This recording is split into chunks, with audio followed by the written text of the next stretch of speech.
The lights in the great council chamber flickered as the old machines tried to show pictures that were almost gone.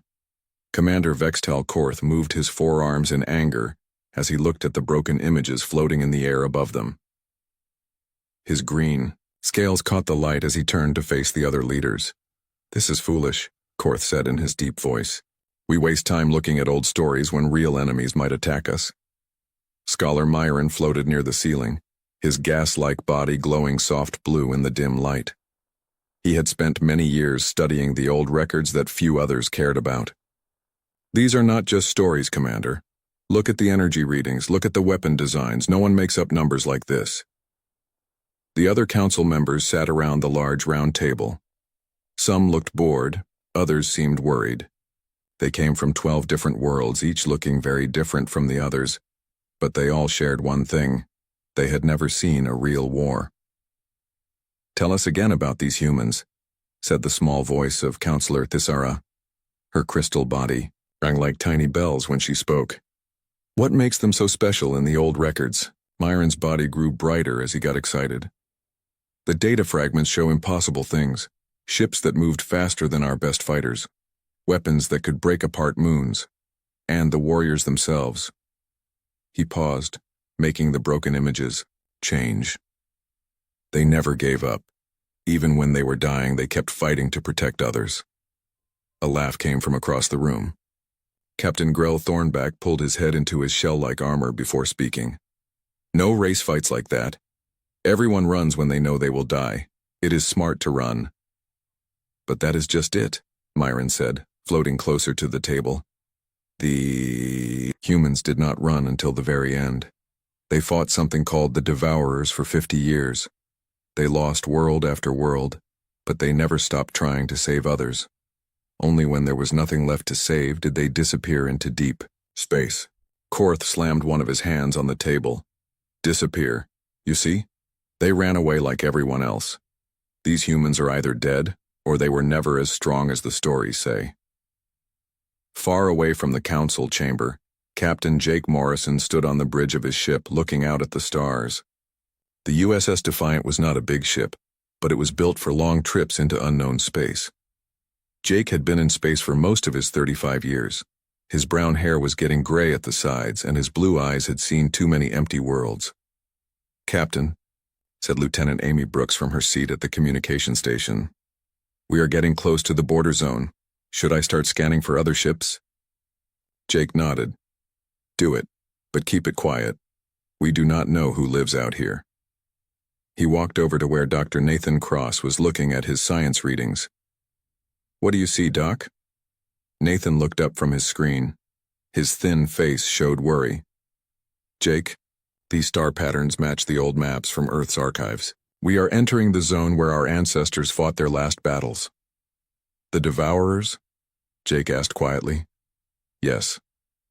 And if the old stories are true, this is where they came from before they attacked human space." Nathan pointed to his screen. "Look at this. I am seeing structures on some of these worlds, big ones, and they look like they have been sleeping for a long time." Amy suddenly turned around. "Captain, I am picking up signals. Multiple sources. They are using patterns I have never seen before." Jake felt his heart beat faster. For 3,000 years, humans had lived in the dark between stars, hiding from whatever had destroyed their old worlds. They had grown strong during those years, building better ships and weapons, but they had never forgotten why they had to leave. "Are the signals friendly?" Jake asked. "I do not know. They are very complex, but Captain..." Amy looked scared. "One of the signals is coming from the direction of that big structure Dr. Cross found, and it just woke up." Back in the council chamber, an alarm started ringing. A young officer ran into the room, his 6 legs moving fast across the floor. "Council members, we have a problem. Our border sensors have found an unknown ship. It appeared from nowhere, and it is moving toward our space." Scholar Myron's body turned bright white. "What kind of ship? We do not know. It does not match any design in our records, and..." The officer paused, looking scared. "The computer says it is impossible. The ship is too advanced. Our sensors cannot understand how it works." Commander Korth stood up fast. Send our battle fleet to stop it. Wait, Mirren said. What if it is them? What if the humans have come back? The room became very quiet. Outside the great windows, they could see their home world's two suns setting behind purple clouds. It was beautiful and peaceful, but that peace might be ending. If they are really humans, Thisera asked, why would they come back now? What do they want? Myron looked at the broken images still floating in the air. Pictures of great battles, of ships that could fly between stars like birds, of warriors who never stopped fighting for what was right. Maybe, he said quietly, they never really left. Maybe they were just waiting for the right time to come home. On the USS Defiant, Jake Morrison made a choice that would change everything. Amy, open a channel. All frequencies. Captain, are you sure? If we talk to them, they will know we are here. Jake smiled for the first time in months. They already know we are here, Amy, and it is time we stopped hiding. He took a deep breath and spoke into the communication system. This is Captain Jake Morrison of the Earthship USS Defiant. We come in peace, but we are ready for war. We need to talk. The signal went out across space, carrying a message that would wake up legends and start a new chapter in the galaxy's history. In the council chamber, Scholar Myron watched his instruments go crazy as they picked up the human signal. After 3,000 years of silence, the warriors of legend had spoken again. The ancient whispers had become a voice that would soon become a roar. The signal from Captain Morrison reached the council's main communication center in less than an hour. Every alien leader in the chamber stopped talking when they heard the human voice speaking their language perfectly. The words were clear and strong, with no fear in them. Commander Korth's forearms shook with anger. Impossible. How does this creature know our language? We have never met these humans before. Scholar Myron floated closer to the speakers, his gas body glowing bright, with excitement. Unless they have been watching us for a long time, learning about us, waiting. The council chamber filled with worried voices as different species talked over each other. Some wanted to attack the human ship right away. Others wanted to run and hide. But Counselor Thisera rang like a bell to make everyone quiet. We will follow first contact rules, she said. Send Diplomat Zarath to talk with them. If these are really the humans from the old stories, we need to know what they want. Diplomat Zarath moved her bug-like head to show she understood. Her 6 eyes looked at different screens, while her 4 arms worked at her control station.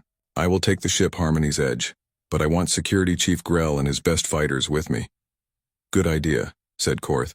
If this human tries to trick us, we will be ready. 3 hours later, the Harmony's Edge flew toward the USS Defiant. The alien ship was big and beautiful, with smooth curves and bright lights. But when it got close to the human vessel, everyone on board became very quiet.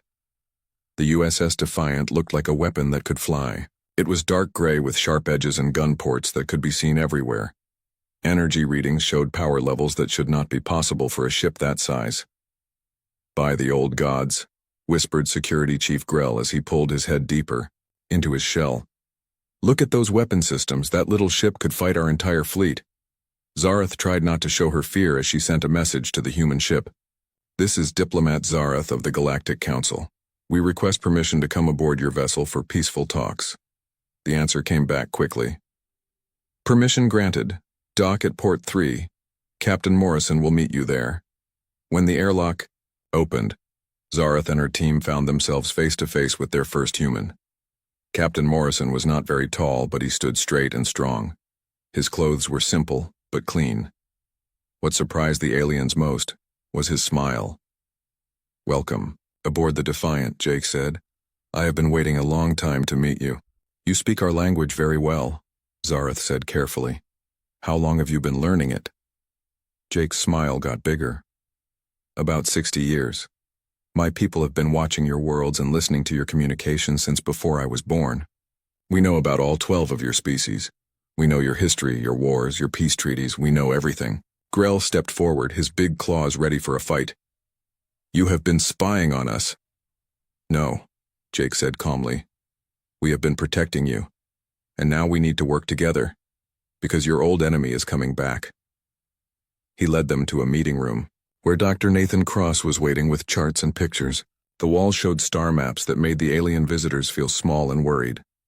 3,000 years ago, Nathan began, humans controlled a large part of this galaxy. We had hundreds of worlds and billions of people. Then the Devourers came, from the dark space between galaxies. He touched a control and the pictures changed to show terrible battles. Ships as big as cities fighting against dark machines that ate everything in their path. We fought them for 50 years, Nathan continued. We lost 90% of our people and all of our worlds. The survivors ran to the far edge of space where we have been living ever since. Zarath's bug eyes grew wide. But if you ran away, why did you come back? Jake and Nathan looked at each other. Then Jake spoke. Because they are waking up again. Our long-range sensors show Devourer machines starting to move in the dark spaces around your territory. They are hungry, and they will eat everything in their path. That is impossible, Grell said. Our sensors would have seen them. Dr. Cross shook his head. Your sensors are not designed to see them. But ours are. We have spent 3,000 years learning how to find them and how to fight them. At that moment, Lieutenant Amy Brooks's voice came over the communication system. Captain, you need to see this. We just detected 12 large ships dropping out of hyperspace at the edge of the system. Jake's face became hard. Council ships? No, sir. Much bigger. And they are not sending any signals. In the council chamber back on Zentari Prime, alarms were ringing everywhere. The big view screen showed space near their border worlds, where dark shapes were moving between the stars. What are those things? Commander Korth demanded. Scholar Myron was working at his station trying to scan the unknown ships. I cannot get clear readings. They seem to absorb our sensor beams, but they are huge. Each one is bigger than our largest battlecruiser. Are they the human ships? Thaisara asked. No, Myron said quietly. These are something else. Something old and terrible. On the Harmony's edge, Captain Morrison was explaining what they were seeing. Those are Devourer scout ships. They have been sleeping in dark space, but something woke them up. Probably our arrival. How many of them are there? Zarath asked. Right now? 12. But there will be more. They travel in groups, and they call for help when they find food. Food? Grell asked. Jake looked out the window at the alien worlds below them. Planets full of living things. People, animals, plants. They eat it all to make energy for their war machines. Can your one ship fight 12 of theirs? Zarath asked. Jake smiled, but it was not a happy smile. Probably not. But we are not alone. He touched his communication device. Admiral Kane, this is Morrison. We have first contact and we have Devourers. Time to come out of hiding. Far out in space, where the aliens could not see them, 12 more human ships suddenly appeared. They had been hiding using technology the Council did not know existed.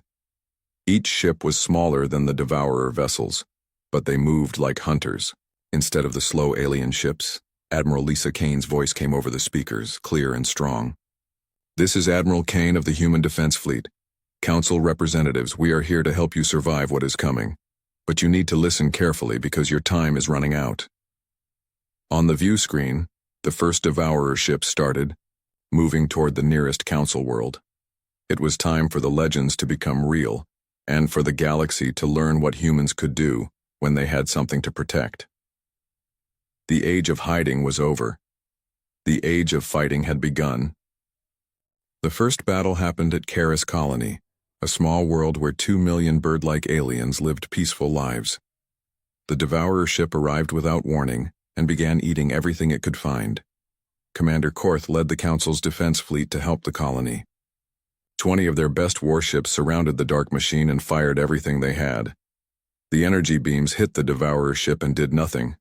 Not even a scratch appeared on its black surface. Impossible! Korth shouted as he watched his weapons fail. Our guns can destroy asteroids. The Devourer ship turned slowly toward the Council fleet. Dark tentacles came out of its sides and grabbed the nearest alien warship. In seconds, the tentacles tore the ship apart and fed the pieces into the machine's mouth. All ships retreat, Korth ordered, but it was too late. 3 more council ships were caught and eaten before they could escape. On board the USS Defiant, Captain Morrison watched the battle through his sensors.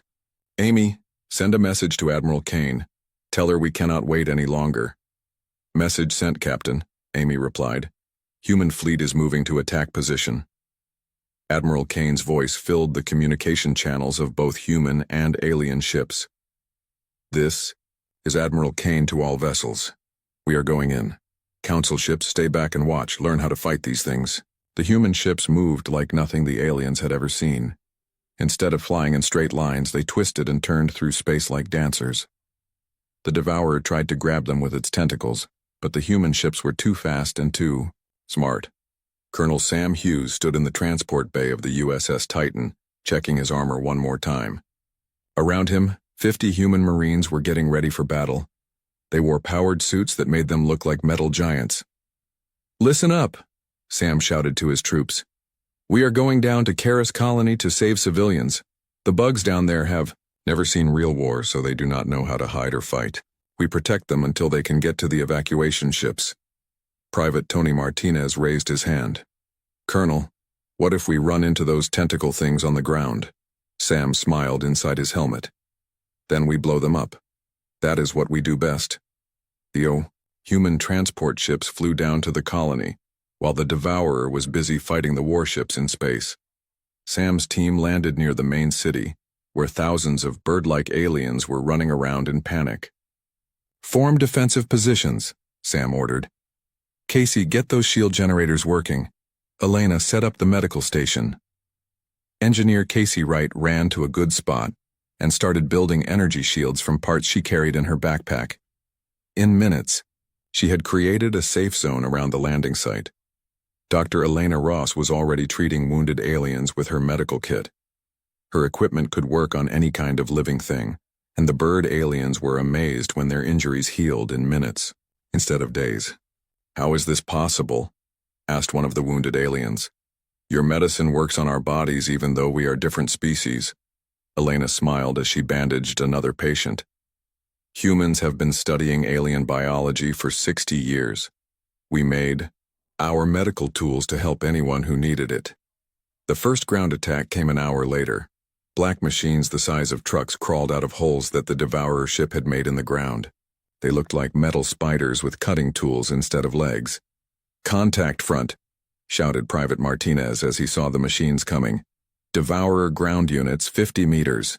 Sam's Marines opened fire with weapons that made the air burn. The black machines tried to rush the human positions, but the energy shields Casey had built stopped them cold. When the machines tried to go around the shields, the Marines shot them with guns that could melt steel. "These humans fight like demons," said one of the bird aliens who was watching from behind the shields.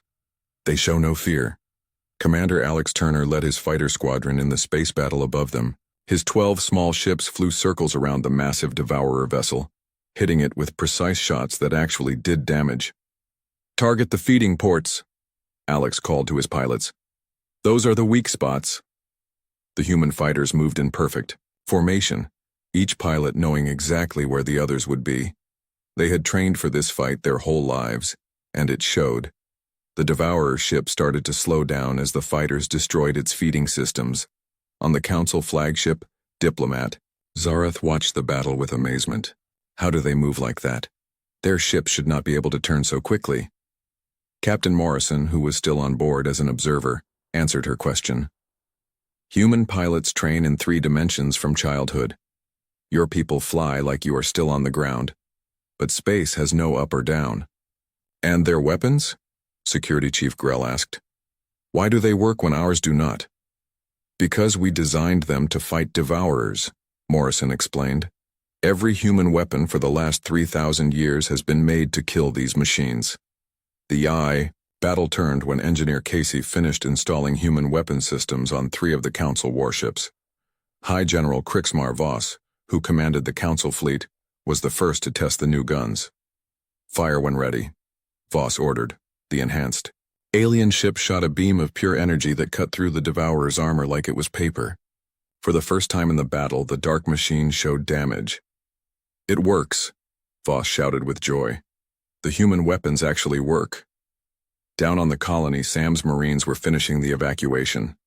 Every civilian had been loaded onto transport, ships, and sent to safety. The colonel looked around at his tired but victorious troops. Good work, everyone. But this is just the beginning. Elena, how many aliens did we save? Dr. Ross checked her records. 2 million civilians evacuated safely. We lost 0 human lives and saved 30,000 wounded aliens with our medical supplies. The space battle ended when the damaged Devourer ship tried to escape. Admiral Kane's flagship, the USS Titan, chased it down and destroyed it with a weapon that turned the dark machine into space dust. This is Admiral Kane to all ships, her voice announced. First victory goes to the Alliance, but long-range sensors show more Devourer ships coming.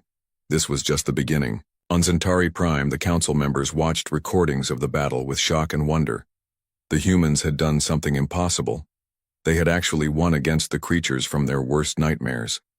Scholar Myron floated in the center of the chamber, his body glowing bright with excitement. Do you see now? The old stories were all true. The humans are exactly what the ancient records said they were. Commander Korth, whose pride had been broken by his defeat, spoke quietly. They saved 2 million lives today. My ships could not even scratch that machine, but they destroyed it completely. Counselor Thesara's crystal body rang like music as she spoke. Then we must learn from them. If more of those creatures are coming, we need to fight like humans. Fight. In space near the ruined colony, the human and alien fleets flew together for the first time. Ships that had been enemies in the morning were now working as partners to prepare for the next battle. The legends were no longer just stories. They were teachers, protectors, and allies in the war that was coming, and the galaxy would never be the same. Captain Beth Stone stood in the intelligence room of the USS Titan, looking at star maps that made her feel sick. Red dots showed where Devourer ships were moving through space, and there were too many to count. Admiral Kane needs to see this, Beth said to her assistant. Right now. Admiral Kane arrived 5 minutes later with Dr. Nathan Cross and several alien commanders. When she saw the map, her face went pale. How many? Kane asked quietly. Over 10,000 ships, Beth replied, and they are all heading this way. The scouts we fought were nothing compared to what is coming. High General Voss looked at his 4 claws shaking as he pointed at the map. 10,000? My entire fleet has only 300 ships. Even with your weapons, we cannot fight that many. Dr. Cross was studying readings from his science equipment. It gets worse. These ships are bigger than the scouts. Some of them are the size of small moons. They have been eating entire star systems while they traveled here. In the council chamber on Centauri Prime, panic was spreading. Some alien leaders wanted to run away to other galaxies. Others demanded that humans give them all their advanced technology immediately. Counselor Prime Thesara tried to keep order, but her crystal voice was breaking under stress. We cannot abandon our people. There are billions of civilians on our worlds. Then they will die, shouted a representative from the fish-like species. We should take the fastest ships and escape while we still can. Commander Korth slammed his forehands on the table. Cowards, if we run, the Devourers will just follow us. We have to fight. Fight with what? Asked another council member. You saw what happened at Karis Colony. Our weapons are useless. Admiral. Kane's voice came through the communication system, stopping all arguments. Council members, we have a plan, but you are not going to like it. The Admiral appeared on the main screen, looking tired but determined. We call it Project Phoenix. It is a weapon that can destroy the main Devourer fleet, but using it will cost us everything. Scholar Myron floated closer to the screen. What kind of weapon? A planet killer, Kane replied simply. We take our most powerful ship, load it with antimatter bombs, and fly it straight into the center of their fleet. The explosion will destroy everything within a light year. The council chamber became completely quiet. Finally, Thesara spoke. But the ship that carries this weapon will be destroyed along with everyone on board, Kane finished. The entire human fleet will have to escort it through the enemy forces. Most of us will not survive. Dr. Elena Ross was working in a medical bay with alien doctors, teaching them how to use human healing technology. When she heard about Project Phoenix, she stopped what she was doing. "They are planning to sacrifice themselves for us," she said to Dr. Yanlix, a tall alien with purple skin, just like the old story said they would. "But why?" Yanlix asked. "They could escape. Their ships are fast enough." Elena looked out the window at the alien world below them, where millions of people were living normal lives. "Because that is what humans do. We protect others even when it costs us everything." Major Chris Palmer was leading a secret mission behind enemy lines, trying to learn more about how the Devourers worked. His team had landed on a dead world that the machines had already eaten. "Look at this," said Sergeant Amy Wilson, pointing her scanner at strange metal structures. "These things are not just machines. They have organic parts, too." Chris studied the readings. "You are right. It looks like they used to be living creatures. Something changed them into these monsters." "Can we change them back?" Amy asked. "Maybe," Chris said slowly. "If we can figure out how they were changed in the first place." Back on the USS Titan, Dr. Cross was working with alien scientists to study the data Palmer had sent. What they found changed everything. "Admiral," Cross called excitedly, "you need to see this. The Devourers are not just machines. They are a corrupted species that was transformed by their own technology." Kane looked at the science readings. "Are you saying they used to be normal aliens like the Council species?" "Yes, and if they were changed by technology, maybe we can change them back. We might not need Project Phoenix after all." But their hope was crushed when new reports came in. The main Devourer fleet had arrived at the edge of Council space and was moving fast toward the most populated worlds. Lieutenant Grace Parker was coordinating the defense of 3 star systems at once. Her job was to make sure civilian evacuation ships could escape while the military held the line. Evacuation. "Fleet 7, you have enemy contacts approaching," Grace reported calmly. "Human Squadron 12 will cover your retreat." On her screens, she watched small human ships fighting desperately against massive Devourer vessels. The humans were winning some battles, but they were badly outnumbered. Captain Tony Martinez commanded one of the human destroyer squadrons protecting the evacuation ships. His ship, the USS Brave, was taking heavy damage from 3 Devourer attackers. "All power to weapons," Tony ordered as his ship shook from enemy fire. "We do not let them past us." His weapons officer, a young woman named Lisa Park, fired everything the ship had. "Direct hit on enemy number 2, but our shields are failing." "Then we ram them," Tony said quietly. "Set collision course with the biggest one." "Sir, that will destroy us too." Tony smiled at his crew. "Better we die saving others than live while innocents are murdered. Tell the evacuation ships they have a clear path." The USS Brave flew straight at the largest Devourer ship, all guns firing. The explosion when they hit was seen from 3 different star systems. News of Captain Martinez's sacrifice spread quickly through both human and alien fleets. Instead of making people afraid, it made them angry. "Martinez saved 12,000 civilians," Admiral Kane announced to all ships. "He showed us what we are fighting for, not just to survive but to protect those who cannot protect themselves." On Zentari Prime, the council members were no longer arguing about running away. Commander Korth stood up and spoke for all of them. "The humans are willing to die for people they just met," he said. "How can we do any less for our own families? We will stand and fight." Counselor Prime. Thesara's voice rang like battle bells. "Then it is decided. We will combine our fleets with the human ships. If we die together." Dr. Cross was still working on the cure for the Devourer corruption when the final battle began. He had found a way to reverse the process that had changed them into monsters, but he needed to get close to their main fleet to use it. "Admiral, I can save them," he told Kane. "But someone has to carry this device right into the heart of their formation." Kane looked at the weapon that could end the war without destroying everything. "How close?" "Close enough to touch their flagship. The cure has to be injected directly into their central mind." Admiral Kane made her decision. "Then that is what we will do. Cancel Project Phoenix. We are going to try something much harder. She opened communication channels to every human and alien ship in the fleet. This is Admiral Kane. We have one chance to end this war without destroying ourselves. But it will require the biggest coordinated attack in galactic history. The combined fleet began moving toward the main Devourer armada. Humans and aliens, who had been strangers a week ago, now flew side by side, ready to attempt the impossible. The final battle was about to begin, and the galaxy's future hung in the balance. The final battle began in the Zirian system, where the largest Devourer fleet in galactic history waited like a dark cloud that blocked out the stars.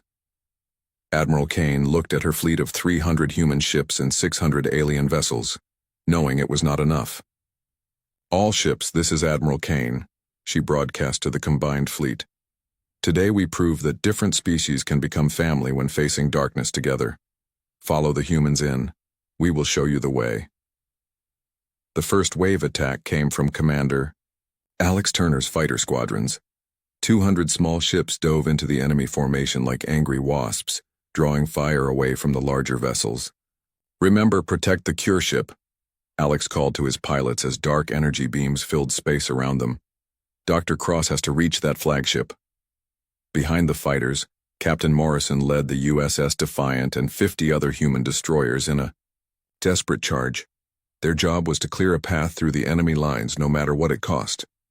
"All weapons fire," Morrison shouted as his ship shook from enemy attacks. "Do not let them stop us." The space battle was like nothing anyone had ever seen. Human ships twisted through enemy fire while alien vessels provided covering bombardment. The Council species had learned to fight like humans, taking crazy risks to protect each other. High General Voss commanded the alien battle line from his flagship. "Fire everything! These monsters will not pass us." His weapons, now powered by human technology, cut through Devourer armor like hot knives. For the first time in the war, alien ships were actually winning fights against the dark machines. But the enemy was too strong. Even with their new weapons and tactics, the Alliance was losing ships faster than they could replace them. The Devourer flagship, a massive structure the size of a small moon, sat in the center of their formation like an evil fortress. Lieutenant Grace Parker coordinated the battle from the USS Titan's command center. Her job was to guide Dr. Cross's cure ship through the chaos to reach the enemy flagship. "Cure ship, you have multiple contacts closing on your position," Grace reported calmly. "Destroyer Squadron 5 will intercept." Captain Jake Morrison's voice came over the radio, full of static from battle damage. "Grace, the Defiant is too damaged to continue. We are going to ram the flagship's defensive line. Tell Dr. Cross to follow our explosion." "Jake, no," Grace called, but it was too late. The USS Defiant, burning and broken, flew straight at a cluster of enemy ships protecting the flagship. Morrison's last words were heard across the entire fleet. "Tell Earth that we kept our promise." The explosion cleared a path directly to the Devourer flagship. Dr. Cross, flying a small research ship loaded with the cure device, dove through the opening. "I am going in," Cross called to Admiral Kane. "If this works, the war ends today." The cure ship was tiny compared to the massive Devourer flagship, but it was fast and hard to hit. Cross flew through weapon ports and around dark tentacles, getting closer to the central core where the enemy's main intelligence lived. Colonel Sam Hughes and his Marines were fighting on the surface of a small moon that the Devourers were trying to consume. When they heard Dr. Cross was making his attack run, Sam rallied his troops for one final push. "Listen up, Marines," Sam shouted over the sound of battle. "Doc Cross is about to end this war. We hold this position until he does." His powered armor was cracked and smoking, but Sam kept fighting. Around him, human and alien soldiers fought side by side against waves of mechanical spiders and flying attack drones. Engineer Casey Wright was working frantically to keep the shield generators running. "Shields at 30%, she called. "I need more power." Dr. Elena Ross was treating wounded fighters of all species with her medical kit. "Hold still," she told a bird-like alien with a broken wing.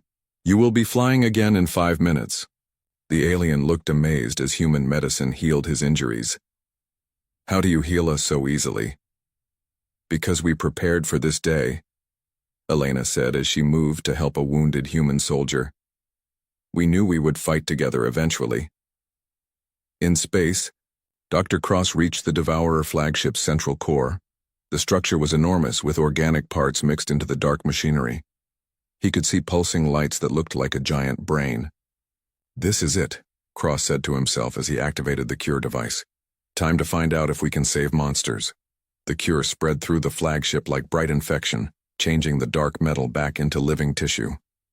The massive ship began to shake and change shape as the corruption was removed. Suddenly, the Devourer fleet stopped attacking. Every dark ship in space went quiet as the cure signal spread from the flagship to all the other vessels. All ships cease fire, Admiral Kane ordered. Something is happening. The transformation was incredible to watch. Dark metal became colorful skin. Sharp weapons became gentle tools. The monsters were turning back into the peaceful species they had been before the corruption changed them. A new voice came over the communication channels, speaking in a language that sounded like music. We remember now. We are the gardeners. We came from the Great Spiral to plant life on empty worlds. Dr. Cross's voice was full of wonder. The cure worked. They are not evil. They were just sick. The former Devourer flagship, now covered in beautiful patterns like a living flower, sent peaceful signals to all the Alliance ships. We are sorry. The dark corruption made us forget who we were. We ate worlds instead of planting them. Admiral Kane opened communication channels to the entire fleet. This is Admiral Kane to all vessels. The war is over. We have won by saving our enemies instead of destroying them. On the surface of the small moon, Colonel Hughes and his Marines watched mechanical spiders transform into small creatures that looked like metal butterflies. The attack drones became flying flowers that spread seeds instead of death. Well, that is something you do not see every day, Sam said as a metal butterfly landed on his armored hand. The celebration that followed spread across the galaxy. Humans were no longer just legends or protectors. They were teachers who had shown that redemption was possible even for the worst enemies. 6 months later, Captain Morrison's replacement, Captain Diana Wells, stood on the bridge of the new USS Defiant. Around her, human and alien crew members worked together as a single team. Captain, reported her alien science officer, the Gardener fleet has finished replanting the worlds they destroyed. Life is growing on 100 dead planets. Diana smiled as she looked out at the mixed fleet of human, council, and Gardener ships. Jake would have liked to see this, a galaxy where former enemies become family. On Centauri Prime, a memorial wall held the names of all who died in the war. Humans and aliens were listed together, with no difference between species. At the top, written in letters of gold, were simple words. They fought so others could live. Scholar Myron, now keeper of the new galactic archives, floated near the memorial. The old legend spoke of warriors who would return to save the galaxy, but they were wrong about one thing. A young human student looked up at the floating alien. What were they wrong about? Myron's body glowed soft blue as he smiled. The legends never ended. They just became the beginning of a new story. A story where all of us are heroes together. Above them, mixed fleets of ships from dozens of species patrolled the stars, keeping the peace and protecting the innocent. The galaxy had learned the most important lesson that humans could teach, that true strength comes not from conquering enemies, but from turning them into friends. The legends lived on in every act of protection, every moment of sacrifice, and every choice to save rather than destroy, and the galaxy was better for it.